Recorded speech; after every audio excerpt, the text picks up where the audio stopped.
নমস্কার। আজকেও আমি বলবো গ্রহ রাশির জ্যোতি বা ট্রানজিট নিয়ে। কেননা প্রত্যেক মাসের মতো এই মাসেও একাধিক গ্রহ তার সিচুয়েশন চেঞ্জ করবে এবং কিছু গ্রহ তার জ্যোতি তৈরি করে তীর্ঘয় যোগ, চতুর্গয় যোগ তৈরি হবে এবং কিছু কিছু নেগেটিভ গ্রহ একসাথে জ্যোতি তৈরি করবে। তার জন্য কিছু রাশিকে একটু সাবধানতা সতর্কতা অবলম্বন করতে হবে। কিছু রাশির জন্য ভালো সময় আসবে। এই যে শনি এবং মঙ্গল, আমরা জানি শনি হচ্ছে ন্যায়ের কারক গ্রহ, কর্মের কারক গ্রহ, আদর্শের কারক গ্রহ, সততার কারক। শনিকেও আমরা কিছু কিছু সময় কিছু কিছু ক্ষেত্রে বলি শনি হচ্ছে ঠান্ডা প্রকৃতির, আর মঙ্গল হচ্ছে অগ্নি প্রকৃতির। মঙ্গল হচ্ছে অগ্নি প্রকৃতি, শনি হচ্ছে ঠান্ডা, মঙ্গল হচ্ছে অগ্নি। এই শনি মঙ্গল এই কম্বিনেশন দীর্ঘদিন পর তৈরি হচ্ছে। শনি গ্রহ এই মুহূর্তে বসে আছে আপনার মীন রাশিতে, আর মঙ্গল গ্রহ এই মুহূর্তে বসে আছে আপনার কুম্ভ রাশিতে। সেও কিন্তু কুম্ভ রাশি ছেড়ে মীন রাশিতে এসে প্রবেশ করবে 2 এপ্রিল। 2 এপ্রিল এই যে শনি মঙ্গল একসাথে জ্যোতি তৈরি করবে, দীর্ঘ দিন পর, দীর্ঘ 18 মাস পর যে মঙ্গল বৃহস্পতির রাশিতে আসছে, অর্থাৎ 1.5 মাস অন্তত মঙ্গল তার ট্রানজিট করছে। সেখানে শনি বসে আছে, সেখানে শনির সাথে মঙ্গলের জ্যোতি তৈরি হচ্ছে এবং সেখানে সূর্য, শনি ও শুক্র ইতিমধ্যেই অবস্থান করবে। সূর্য থাকবে, শনি থাকবে এবং শুক্রও থাকবে এবং সেতে শনি মঙ্গলের যে জ্যোতি তৈরি হবে তা কিন্তু 12 রাশির ক্ষেত্রে কিন্তু তার প্রভাব বিস্তার করবে। আমি ছোট ছোট করে কিছু কিছু প্রোগ্রাম আপনাদের কাছে দিই, যেগুলো আপনাদের জন্য অনেক বেশি উপকৃত হন, অনেক কিছু জানতে পারেন, সাবধানতা সতর্কতা অবলম্বন করতে পারেন এবং যে রাশিগুলো মানে ডেভেলপ আসবে সেগুলো অনেকটা জেনে আপনারা অনেকটা উপকৃত হন। এই মঙ্গল হচ্ছে মেষ এবং বৃশ্চিক রাশির অধিপতি। এবার মীন রাশিতে যখন মঙ্গল আসবে, তা মেষ রাশির দ্বাদশ হাউস হচ্ছে মীন রাশি, সেখানে আপনার রাশির অধিপতি মঙ্গল প্রবেশ করবে এবং বৃশ্চিক রাশির অধিপতি কিন্তু মঙ্গল, সেও কিন্তু আপনার মীন রাশিতে প্রবেশ করবে, সেটা হচ্ছে আপনার শনির সাথে। শুধু আপনাদের কিভাবে কি মেনটেন করতে। আবার কুম্ভ এবং মকরের অধিপতি হচ্ছে শনি, কুম্ভ এবং মকরের অধিপতি হচ্ছে শনি।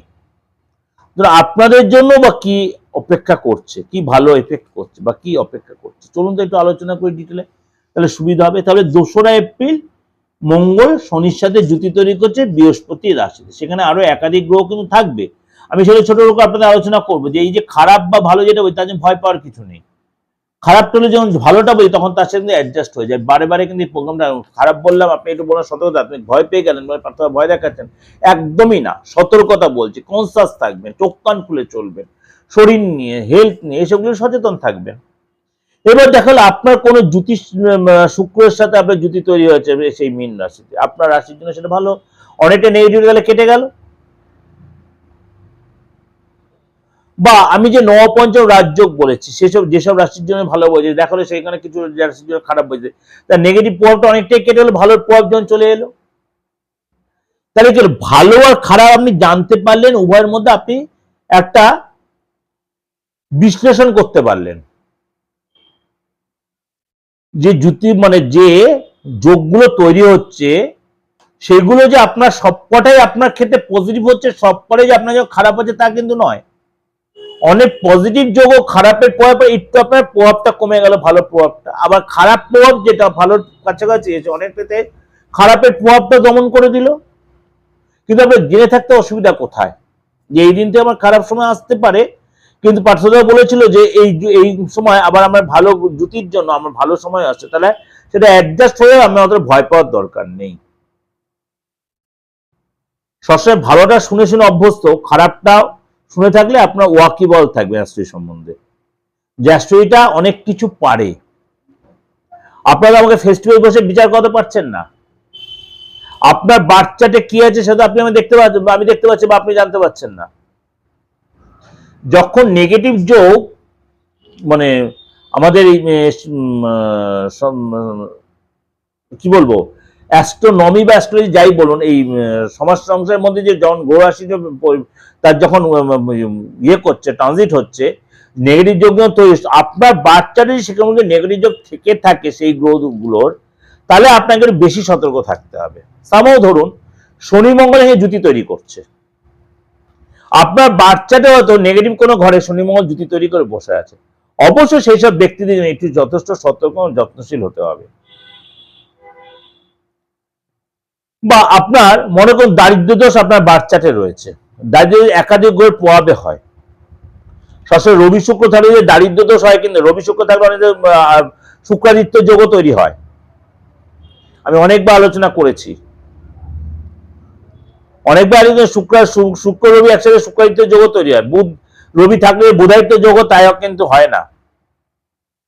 বুধ রবি একসাথে থাকলে কখনো বুধাদিত্য সবসময় হবে তা নয়, কিন্তু এগুলো কম্বিনেশন, এগুলো মেজারমেন্ট, এগুলো কখন কোনটা সেগুলোর বেস করে ডিপেন্ড করে, সেগুলো আপনার যারা প্রপার অ্যাস্ট্রোলজি করছেন বা জানেন, যারা ডিগ্রিগত বিচার জানেন তারা কিন্তু জানেন। এবার শনি মঙ্গল যে জুতি তৈরি করছে, আপনার বাচ্চাটা যে শনি মঙ্গল নেগেটিভ সিচুয়েশন থেকে আপনার যদি সতর্ক থাকতে হবে। ঠিক আছে, ক্লিয়ার? চলুন তাহলে এবার ডিটেলে আলোচনা করি। কন্যা রাশি, কন্যা রাশির আপনার 7th হাউসে এই যোগ তৈরি হচ্ছে, অর্থাৎ আপনার ব্যবসার ক্ষেত্রে সতর্ক থাকতে হবে। বিশেষ করে আপনার যদি আগুন রিলেটেড বা লৌহ রিলেটেড বা প্রোডাকশন রিলেটেড এই ধরনের কোনো ব্যবসা থেকে থাকে, অবশ্যই আপনাকে কর্মচারী বলুন বা আপনার স্টাফেরা বলুন বা আপনার যেখানে আপনি মনে প্রোডাকশনের ব্যাপার থাকছে, তাদের দ্বারা কিন্তু আপনার একটু চাপ আসতে পারে। এবং এই সময় কিন্তু আপনার পার্টনারশিপ ব্যবসা বা পারিবারিক বা আপনার পার্টনারের সম্পর্কে যাতে একটু ডিস্টার্ব হতে পারে, ভুল বোঝাবুঝি হতে, মিসকমিউনিকেশন এগুলো হতে পারে আপনাকে।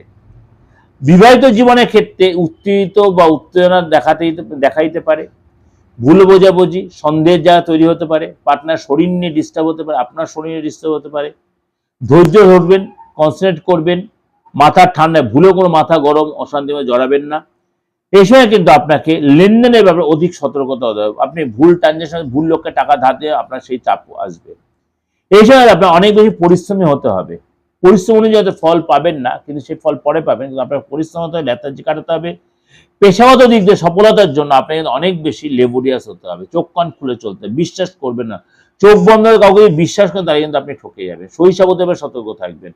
শরীরটা ডিস্টার্ব হতে, কনিক কোনো ফ্যাক্টর হতে পারে, আপনার পাইলস বলুন, বিশেষ করে অর্শ বলুন, লোয়ার পোর্শন ফ্যাক্টর এগুলো বা পড়ে গিয়ে চোট, এগুলো কিন্তু আপনার একটু পেতে পারে, রক্তপাতের ফ্যাক্টর হতে পারে, এগুলো কিন্তু আগুন থেকে সাবধান, এগুলো আপনাকে মেনটেন করে চলবে। বা জলযানে চড়তে সাবধান, জল থেকে কোনো বিপদ, এগুলো ছোট ছোট আপনাকে সাফার করতে হবে।